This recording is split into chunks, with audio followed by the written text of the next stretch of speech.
Depot Devoid.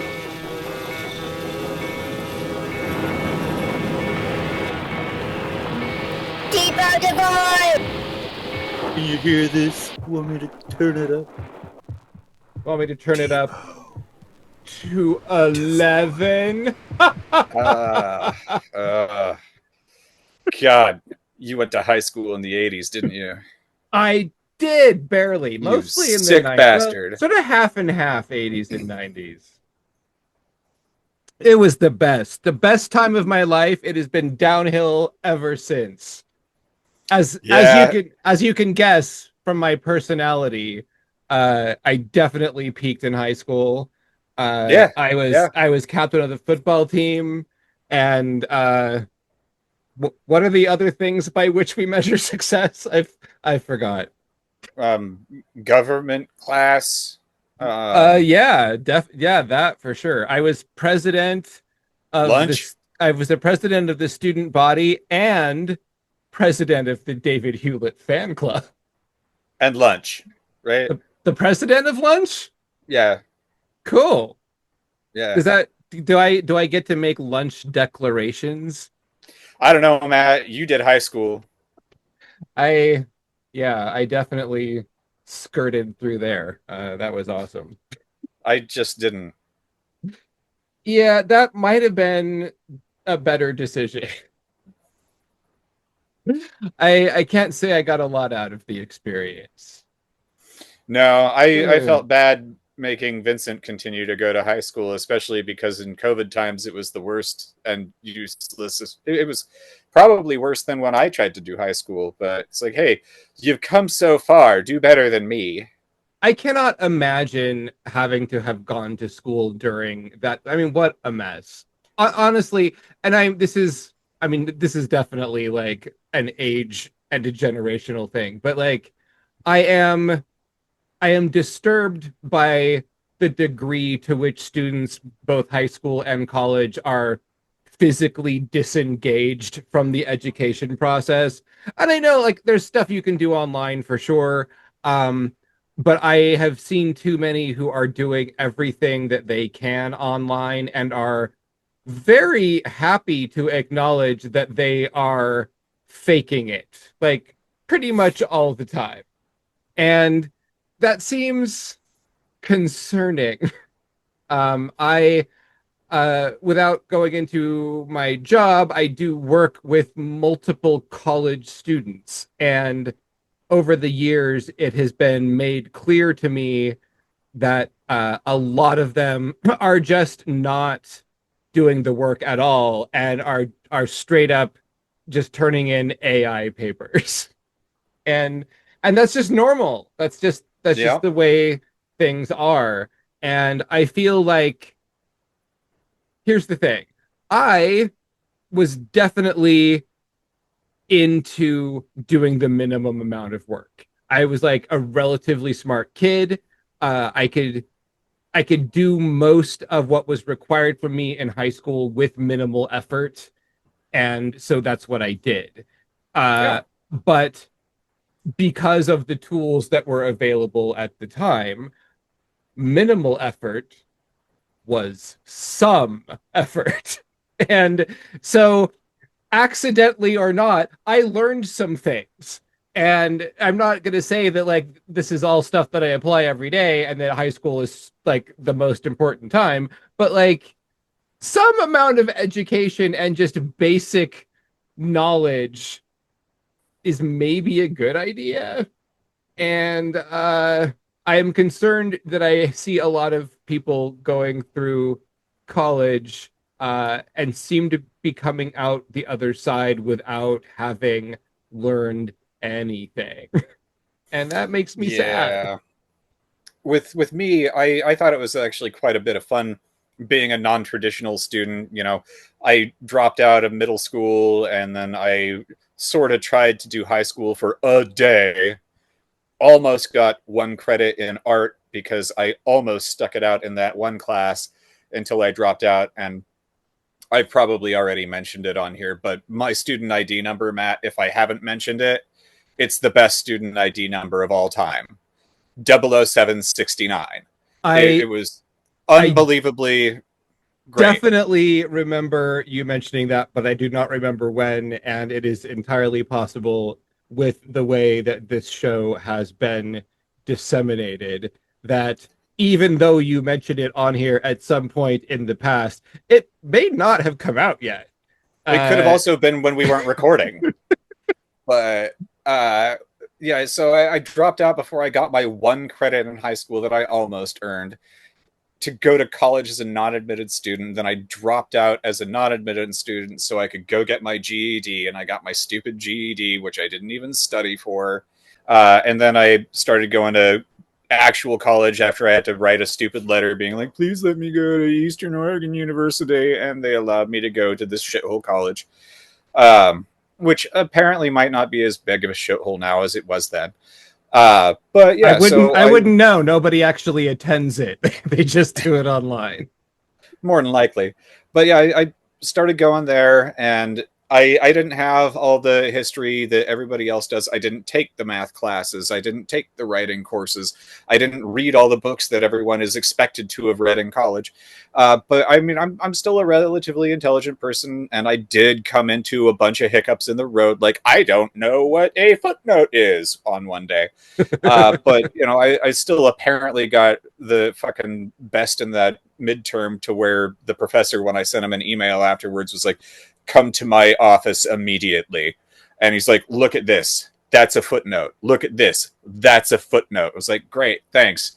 And then he looks at me and says, you're Carol's son, aren't you? I was like, yes. He's like, God, we're going to have a lot of fun.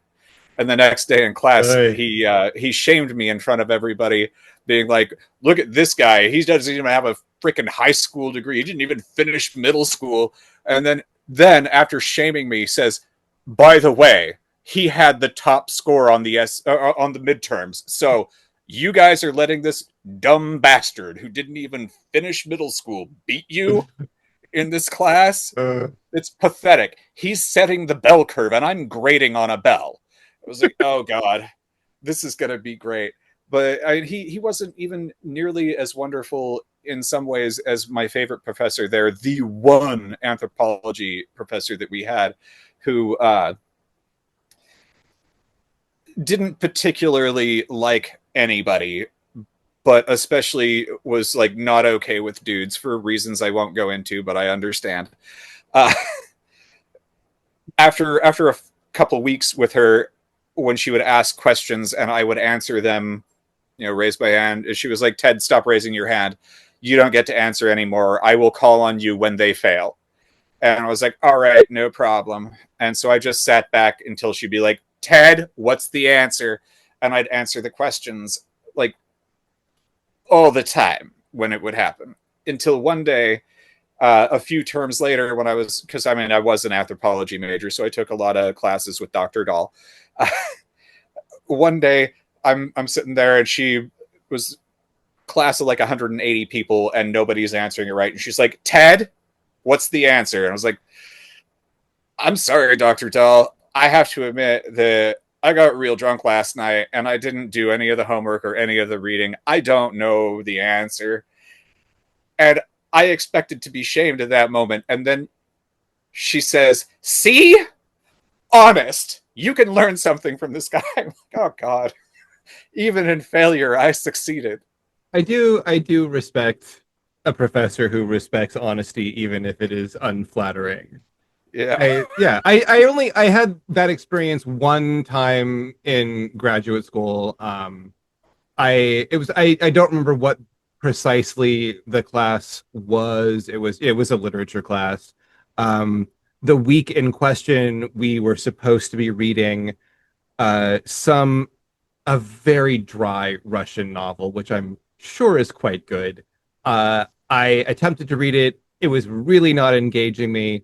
And I was thinking about the future because the following week we were assigned a book called The Passion by Jeanette Winterson, which was one of my favorite books, a book which I loved, had read many times, but had never known anyone else who had read it.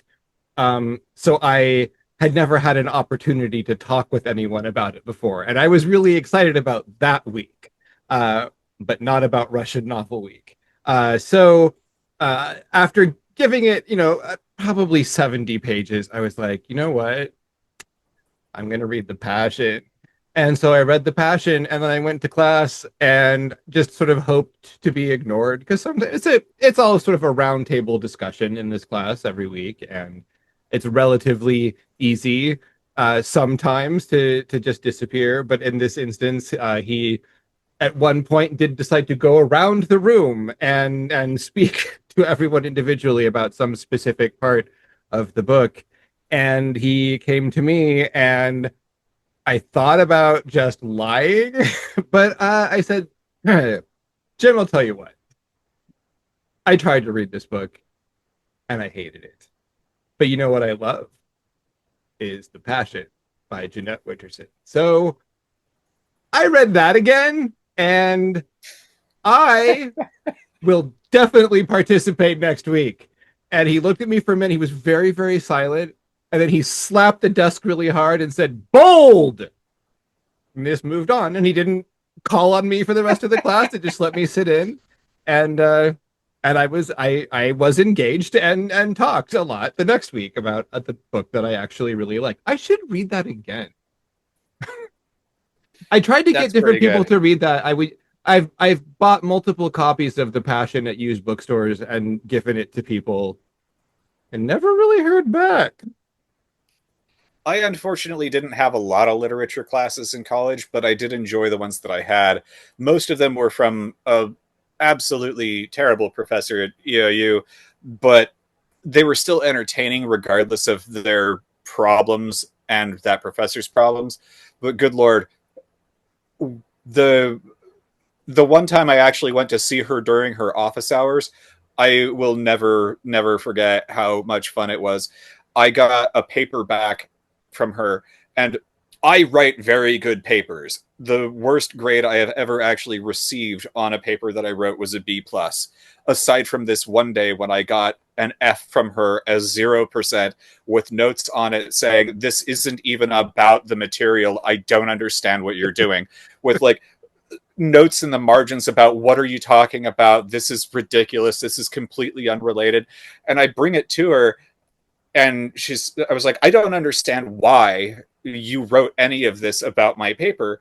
We had 3 things to choose from. I chose one of the stories and I wrote about it." And she's like, "Give it to me." And I hand it over to her, and she just starts reading. She's like, "Oh my. Oh dear. Oh, oh my." As she continues on, it's like a 6-page paper, and she just like reads it in front of me, saying basically that the whole time, with a couple of little What had she done? A couple stops and pauses where she says, "I was drinking a lot of wine when I graded this." As she finishes reading it, and she's like, "Okay, it's not an A+ worthy paper. It's an A-, but I'm giving you an A+." It's like, okay. Could she remember what she thought she meant? No, I asked her about it, and she just thought it was an unrelated thing. She was just really, really hammered and didn't even remember the whole thing. She was just like, "I clearly was not piloting at this moment." I like to think that most literature classes are different from that. Most of my experience in literature classes was different from that. Probably less fun, often more stressful. But yeah, different. It's kind of a thing. But you know what? The hybridization of literature and anthropology basically gets us onto the subject that we're talking about right now. Also, Russians, like you were talking about, Matt. Woo! That's true. There was some mention of Russians in the movie that we haven't mentioned yet, and really, which deserves very little conversation. Based on the fact that after looking over the internet, there has not been a synopsis of this movie in the 32 years that it's been out posted on the internet at all. So here on the Depot Devoid, which maybe we also haven't said yet, Whatever. Yeah, this is sort of possibly a bit of a throwaway episode for a bit of a throwaway movie. Yeah. This is the Depot Devoid. I am your host, Matt Fagan, and this guy here is my brother, Ted Fagan, and we are so far not talking about the 1993 science fiction movie Mandroid, But you which know what we are, Matt? College graduates. And we use thank our degrees every day. God for that. I actually, maybe if I knew where my degree was, I would hang it up behind me just for fun. I have no idea where that is, though. It exists somewhere, possibly in mom's storage unit, which means I will never see it again. Um, so here's why this happened. Um, we've watched some pretty good movies lately, and frankly, I felt like things were getting out of control. And we needed to bring it down a notch with some garbage. And so when I think of garbage, my mind naturally travels to Charles Band and Full Moon Entertainment. We have previously talked about Puppet Master. It is therefore tempting just to say, let's watch Puppet Master 2. But you know what? Let's swerve. And so I looked around to see what we could find for free without commercials because Ted has all of my DVDs of Full Moon movies, so he can watch any of them. I was not really willing to endure commercials this time.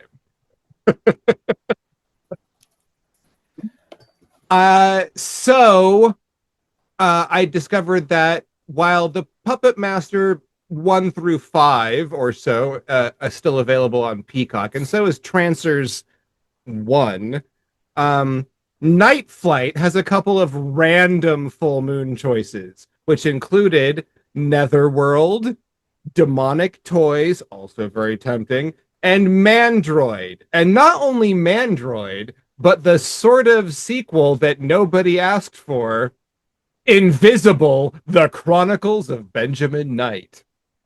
Gross. Yeah. So we went with Mandroid, which hopefully maybe doesn't necessarily lock us into watching Invisible, The Chronicles of Benjamin Knight. Because honestly, I'm not sure that this movie warranted a sequel. This is about... Okay, first of all, let's talk about the word Mandroid. Does that need to exist, Ted? What do you think? No, this does not need to exist whatsoever. It's a dumb thing just as much as the hoses that go from Mandroid's chest into his face.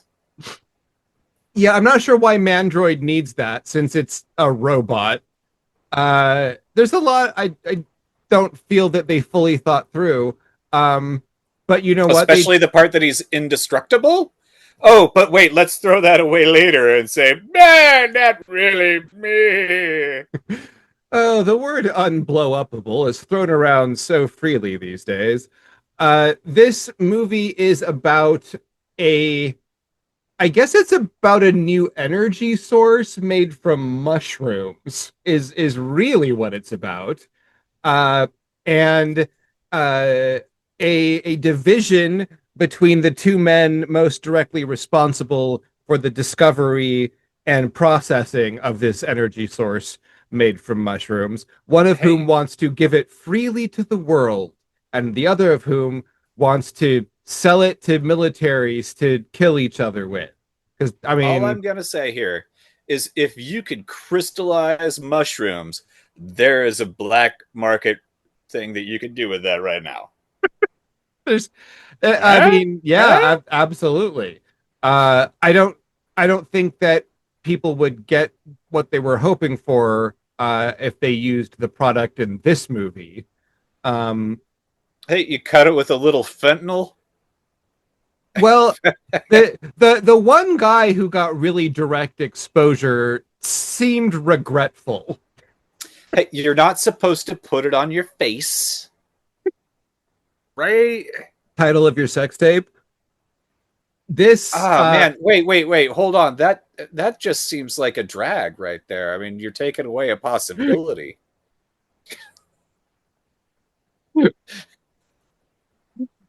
drag. Um,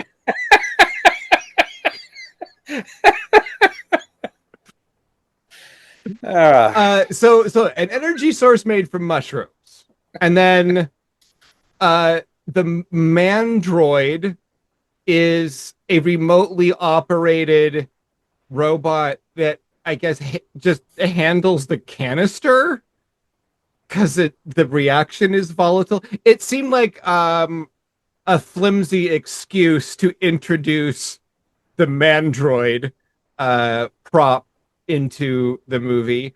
So yeah, this is like a VR kind of thing where a person puts on a little headset and walks on a treadmill to and some gloves to remotely operate this robot, which the movie is named after. Uh, but during the course of this dumb plot, they also have a secondary character accidentally start turning invisible, which has just fuck all to do with this movie. And it is just a naked attempt to set up another movie. It feels really awkward even in this movie, which in itself doesn't need to exist in any way. not at all. And it is certainly like the Invisible Man story is not crucial enough for this Mandroid movie to be a like an Invisible Man delivery system. Like no one is clamoring for this. But also, if you take that out of it, the Mandroid story on its own is certainly not sustainable for interest. And this is a movie which is only like 80 minutes soaking wet. It is barely even feature length. That's actually a problem that I need to discuss right now. When I watched this movie, I didn't end up watching it on the DVD player because I didn't have the DVD player in the room that was air conditioned and it was 95 goddamn degrees. So I watched it on Amazon Prime, and Amazon Prime told me that it was 81 minutes long. And Matt, I fell asleep like 400 times to this, and I swear to God, it was 4 hours long. It wouldn't stop going. So obviously, I kept waking up and falling back asleep and waking up and falling back asleep. But for fuck's sake, this thing definitely was a hell of a lot longer than the 81 minutes that it pretended to be. Because even if I was just like taking micro doses of these mushroom crystals that they're creating in this and falling asleep and waking back up and falling asleep and waking back up, this movie was 4 hours long. I And promise bad. that it was short, but it definitely, even at 81 minutes, including credits, it feels so much longer than it needs to be. It was it's hard. ridiculous.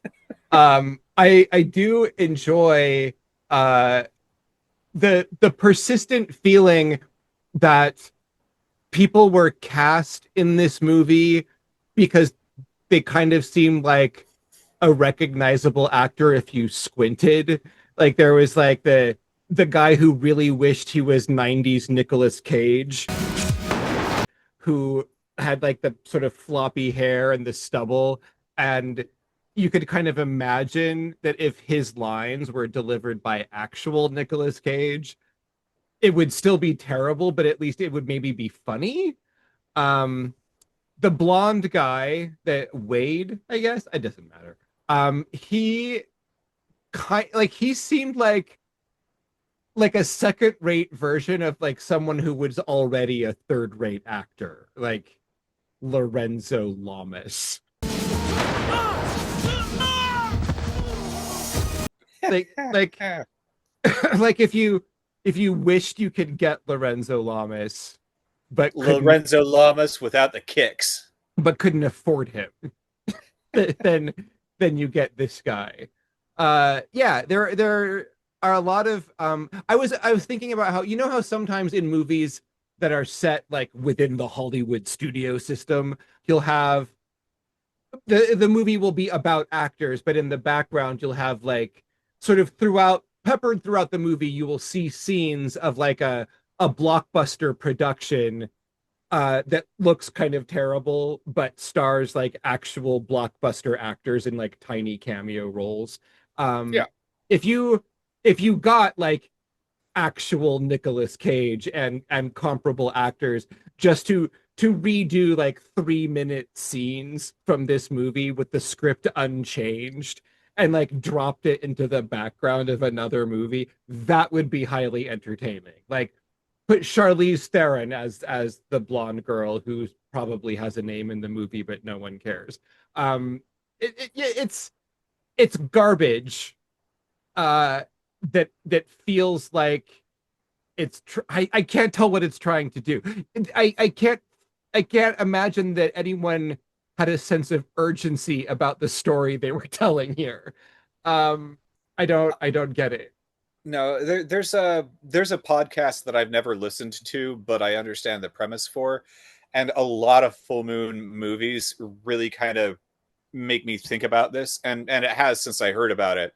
The podcast is called the Dead Pilots Society, Okay. uh, where the people who are making this podcast are taking the scripts for pilots of television shows that never actually got picked up and never actually got produced in any fashion, but they get their hands on these scripts for the pilots and they read them on their podcast and play out like it's actually a thing.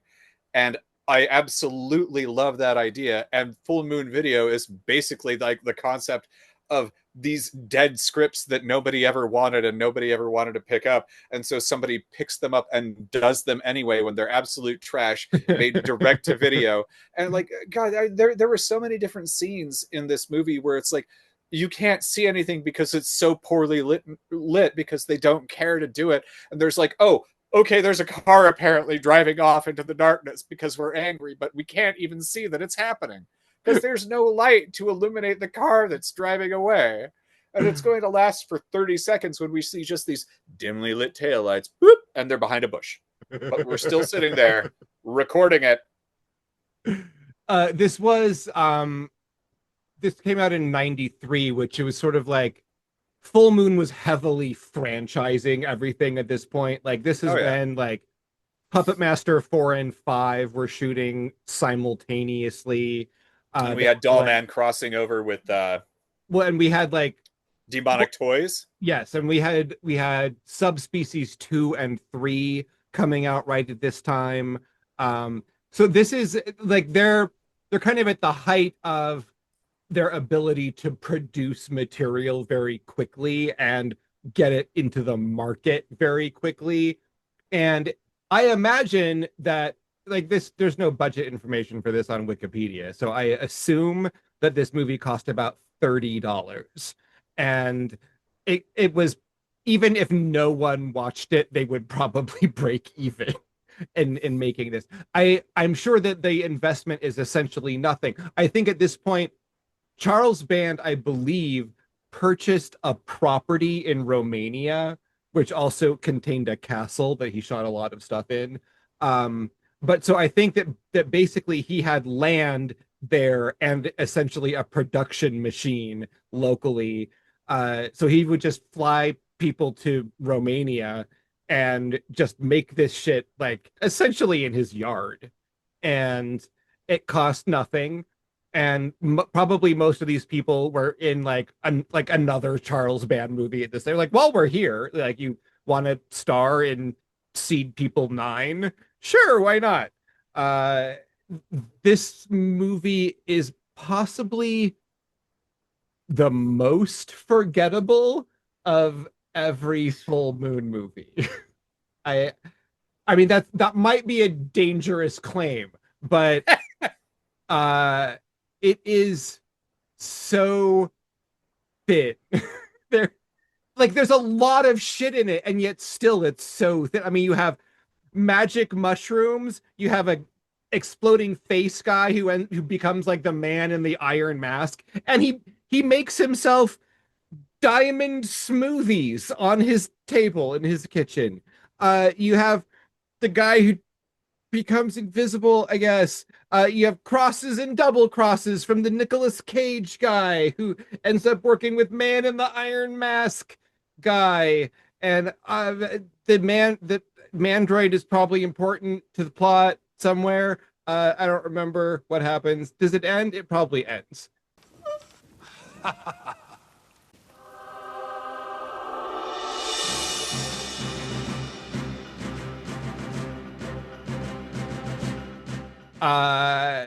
This movie is garbage. Yes, yes, it is. I love Full Moon. Let's just say that. And this movie is fucking garbage. And we probably should have done demonic toys. Or maybe gone over to Trauma Video. I mean, for fuck's sake. And well, at least more like there is more trauma stuff that I actually haven't seen. It's I don't know which one's worse, dude. I mean, I've seen several, and yeah, they're really just ass in a different way. They are. Yeah. Honestly, Full Moon's better quality, but Trauma, you also know what you're getting into with it. I guess it's the Full Moon is more imaginative. Like there Yes. are more Full Moon movies that you could imagine them being better movies if they had more budget. Yeah, and Full Moon is never going to do anything like Teenage Cat Girls in Heat, Tomcat Angels, Sergeant Kabuki Man, NYPD. You say that, but do you know how many sequels there are to Evil Bong? Because the answer is at least 5. All right. I watched one of them a long time ago, and as a fan of Full Moon movies, it was hard to get through. It was really hard to get through. Ooh, stinker. With Tommy Chong. Yeah, I have no idea. Evil Bong with Tommy Chong is what I'm talking about. It's probably in that folder, Ted. You want to hold up that folder? I'm not going to dig through it at the moment. Yeah, it's probably in there. I think I had at least one of them in there. And don't watch it. You will not have a good time. Okay, there's Robot Jocks. There are many, yes, there are Robot Jocks, even Robot Wars. Trancers, at least Trancers and Trancers 2 and Trancers 3. It's maybe downhill after that. But there's at least 3 okay Trancers movies with at least one Jeffrey Combs in them. And that's something. Gotta start somewhere. There's plenty of watchable Puppet Master movies that are better than this trash. What I'm saying is, as a prequel to Invisible, The Chronicles of Benjamin Knight, I don't think that Mandroid really holds up or holds its own. I think this movie was highly unnecessary. It could be that Benjamin Knight just needed to be birthed into the universe, and that's what we don't understand because we haven't sat down and talked about Invisible, The Chronicles of Benjamin Knight. But maybe we should. But not right now, please.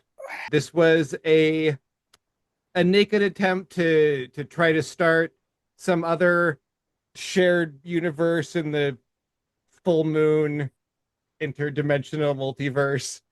And it didn't go anywhere, I don't think. I am not aware of Benjamin Knight leading to anything else after that one thing. I guess, I mean, okay.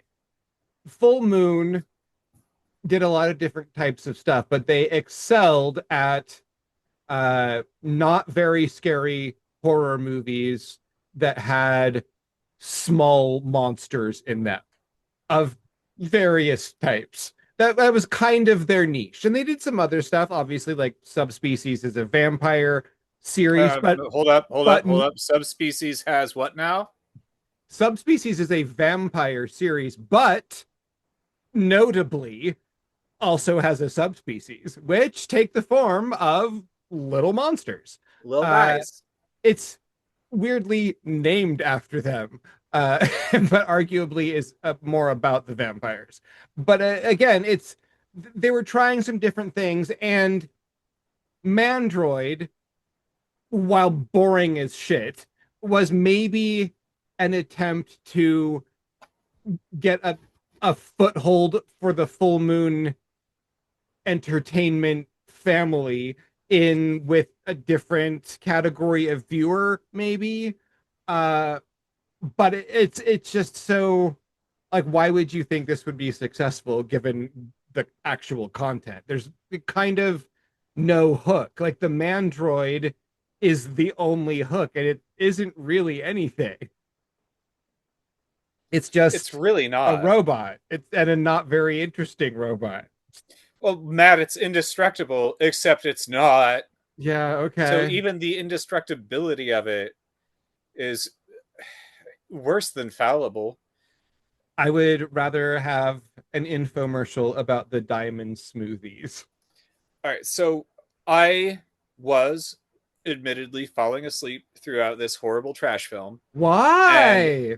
because it was 4 hours long, not 81 minutes. And the daughter of the one scientist who got murdered was like, "Oh, well, but my dad had these plans for another Mandroid." Or was there another Mandroid that actually came out, or was this like just a fucking red herring that never No, went anywhere? I think that they were just attempting to leave. I think like every movie they made attempted to leave the door open for sequels, whether or not they came to fruition. And I mean, this one, I mean, honestly, just because they left the door open the way they did, I'm kind of surprised they didn't make more because it obviously would have cost nothing. But no, I don't think they ever did another one. in the moment, what it felt like was she was going to be like, "My dad had these plans, and now we're going to get that better Mandroid to kill this Mandroid." But I was falling asleep, and I didn't know if that actually came to pass. And in the 4.5 hours, now I added another half hour for like the double Mandroid battle. I just didn't know if it happened. Maybe this is all a prequel to Robot Jocks, and the Mandroid technology is what eventually leads to the mechs. No, no, this was Pacific Rim. They didn't go. They didn't go Robot Jocks with that. Okay. Okay. Robot Jocks was better than Pacific Rim. I'm I mean, yeah, that's how I remember it, but it's been so long that I mean, I wouldn't swear that it's better.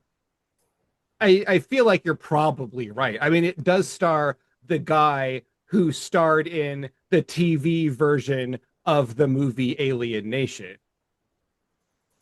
That is true. And that is true. That is a fucking exquisite pedigree right there. As a fan of the TV version of the movie version of Alien Nation. And the best thing that freaking Pacific Rim had going for it was Charlie Day saying "giant robots," which is exactly what that movie was about. I remember liking him in it. I remember that I enjoyed Ron Perlman in it, but I can't remember Ron Perlman in it. I just remember that I liked him in it. Ron Perlman was that? Yep. I would bet my soul on it, unless I'm wrong. In which case, I wouldn't do that. I'm not gonna follow your bet, but I'll take your soul. Huh. I'm not sure that either one of us has a proper understanding of how gambling works. I'm good at taking people's money and gambling, but this isn't poker. Pacific Rim. I remember that because at the time that came Ron out, Perlman was in it. see? You get to keep your soul. I remember that I was because I had the rental shop at the time, and I remember posting something on one of our social media accounts to the effect that that Pacific Rim was objectively a better film than the porn parody Pacific Rimming, but that Charlie Day was excellent in both of them. I love that. And that joke that I made many years ago is better than the whole movie Mandroid. Yes, yes, it is. I mean, you could tell that joke for 4 hours, and it would still continue to be better than this movie. It well, this I will give it this. It successfully wiped away all of the goodwill from the good movies we've been watching. So I can start clean again. Matt, what is this movie actually about?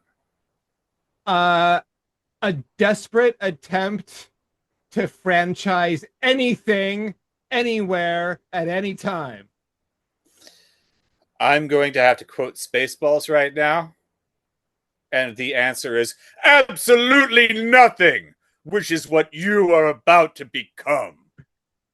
Yeah, that's fair. I guess I was answering a question you didn't ask, which was why was this movie made? Absolutely no reason. But yeah, it's not. It was made for craven attempts at generating revenue, and with no artistic intent. But as to what it's about, nothing. This movie has no message to convey, nothing at all. It's very amusing for just the offhanded 90s-ness of everything, because you're kind of juxtaposing this like really cheap middle Eastern European location with this like really American, really 90s yuppie vibe of all of the people in the movie.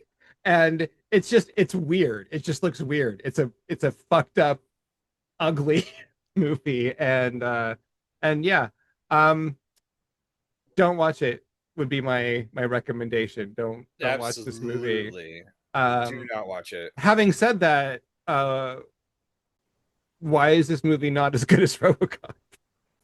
I mean, at least there's a more direct comparison between RoboCop and Mandroid than there are between RoboCop and most movies we talk about. No, I don't even think that's worth answering. Everything about this. No, but Ted,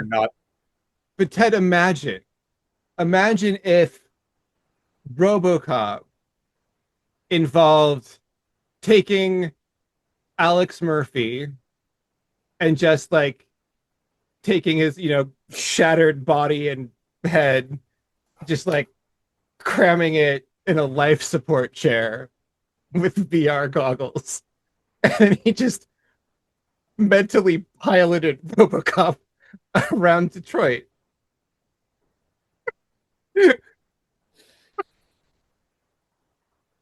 Dead or alive, you're coming with this thing that's indestructibly also destructible. They're basically the same movie, Ted. They are not, but yes. Oh, garbage. Absolute garbage. It's trash. It's absolute unacceptable garbage. This is not a good or okay movie. No, it's not really. It's not even a good bad movie. It's no. It really not. Like it is remarkably unrewarding. And then I noticed, and you were intermittently sleeping, so you probably like have no sense of this. But like the last scene of the movie had a bare boob in it. but I feel like it's the only one. I definitely did not see any tits in this movie. Okay, the guy who becomes the Toxic Avenger / Man in the Iron Mask, at the end of the movie, it's like he hires a prostitute who like comes to a room with wearing like prostitute bustier stuff and like flops a tit out, and he like grabs it with his like bumpy Toxic Avenger hand, and then she sees his face and is like, ah! And it's just like I mean, like I too was hard pressed to pay attention all the way through, but I really don't remember seeing tits at any other point in the movie, and that just seems like a weird choice. Maybe like hopefully I'm wrong, because that's just bizarre. Because like I really okay, cannibal women in the avocado jungle of death. Tits at the beginning grabs your attention, for the viewer who is into those, and then there's no other tits for the whole rest of the movie, but they gave you like a taste, right? Like they locked you in. This movie, like if anything, like is this a reward? Like is this like, oh guy, whew, you made it. Here's a tit. There's some credits. Now you can go home. Was it a good tit? I mean, I'm not the right person to ask, but it didn't seem special. like it didn't seem like if they were casting people in various roles and they got to this one at the end and they were like, oh dude, like I know that we haven't done this before in this movie, but like, man, you just gotta let me film those things. Like I don't see that. It wasn't bedazzled or sequined or covered in cool glitter or nothing. No, it's like it didn't wake me up from my sleep like Sleeping Beauty or anything. I don't think there was even any stage makeup on it to make the light softer. Man. Well, I got no idea. I wasn't. It was just a tit, just there, just right at the end. like they own the place. I don't know. It just was a strange choice, I thought. It seems a disjointed part to put it in there if it was right at the end of the movie. Yeah, honestly, I will never care enough to like go back to the beginning to see if there are previous tits, because the answer isn't worth it. There's certainly it wasn't generally characterized by the presence of tits on screen, and then it therefore seemed a little peculiar to have just the one at the end. So it was just one, not even like the pair? Like the way I'm remembering it, it was just her right boob. That could be, maybe that was a framing issue. Again, like it wasn't like the tit was there and suddenly I was like, oh, well, now I'm paying attention. It barely registered. It was more of a strangeness than like a perk me up. You are beautiful. So it's basically like the three. No, I'm sorry. I'm wrong. What I meant to say was, oh my God, it was glorious. Go back right now. Go. What? You know what? Watch the whole thing again, because it's like a twist at the end, and like everything that came before in Mandroid, like once that tit makes an appearance, it's like it casts a long pendulous shadow over the whole rest of the movie. Would you say it's heavy, black, and pendulous? It's heavy and translucent white and pendulous with blue veins. Now, Matt, now that we have had this revelation, let us step back into the inner circle. What is this movie actually about? Booby traps? Yes, this is Goonies. Goonies 2. I feel like they would have had a much more interesting method for activating the Mandroid if it was Goonies. Yeah, you're right. I I love the fact that he just has to walk on a fucking treadmill. Just like the treadmill that your mom has in the basement kind of treadmill. Well, I mean, the best part about that is they don't even like hook them up to any gear other than like a headset. So why is the treadmill even a thing? What are we doing with them? There's nothing on the hands to say that they're doing anything. There's nothing on the legs to say that they're doing anything. They're walking on a treadmill. They've got a helmet on, and their hands do stuff without having anything that says it's important. All those other parts are wireless. Only for the melty man. They were doing Wi-Fi in Eastern Europe in 1993. That was their main thing. Hey, Jack Black's mom is the person who made the things for Wi-Fi functional and Bluetooth stuff happen. And that was before he was born. She started that shit. Was it before 1993? Yeah. Jack Black was born before Even before 1993? I think Jack Black's older than you. I'm almost positive he is. I hate using the internet while we're playing this game. Did you ever see this one of the strangest Jack Black properties that I ever saw, called Heat, Vision, and Jack? Did I at any point show that to you? No, but Jack Black is definitely older than you. You were born in 74. Yeah. Yeah, he was born in 69. Yeah, 69. That's the year Scooby-Doo came out. That's the main year thing about that year. That's the year that this became it.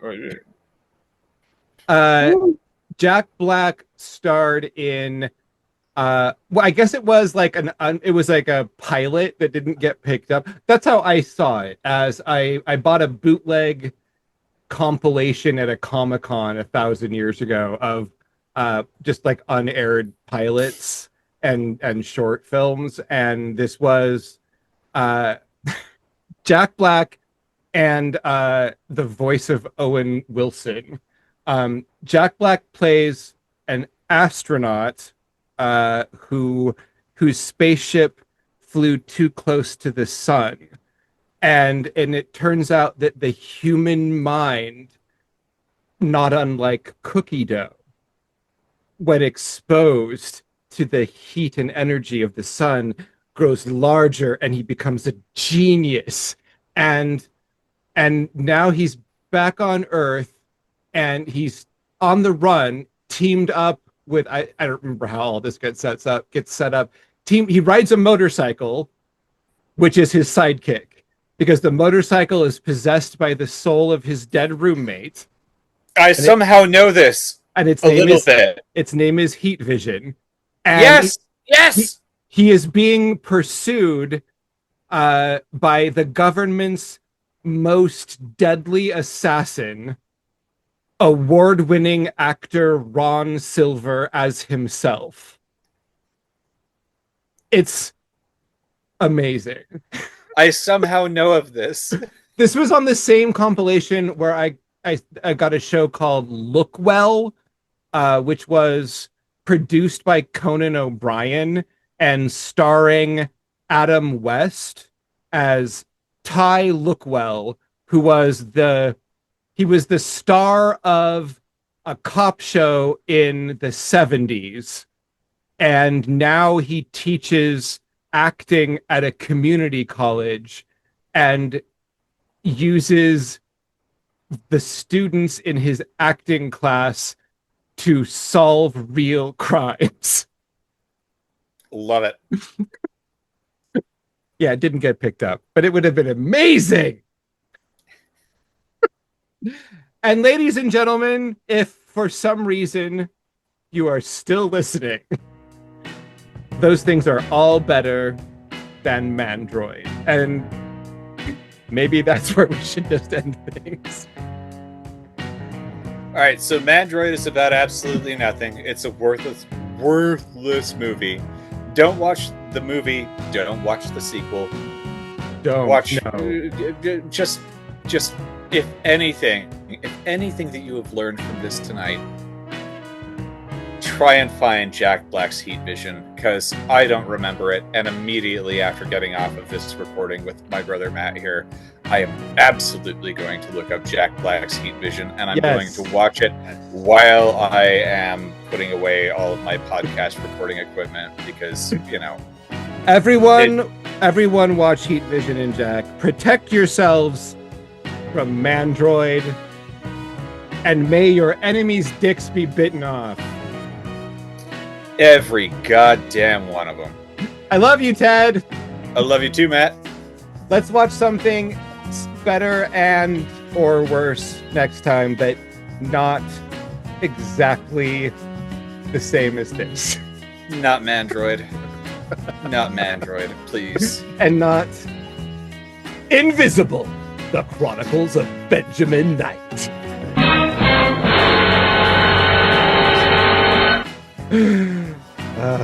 The Depot Devoid is that place your mind goes when you've lost your train of thought, but you haven't found a new one. The Depot Devoid podcast is hosted by Matt Fagan and Ted Fagan.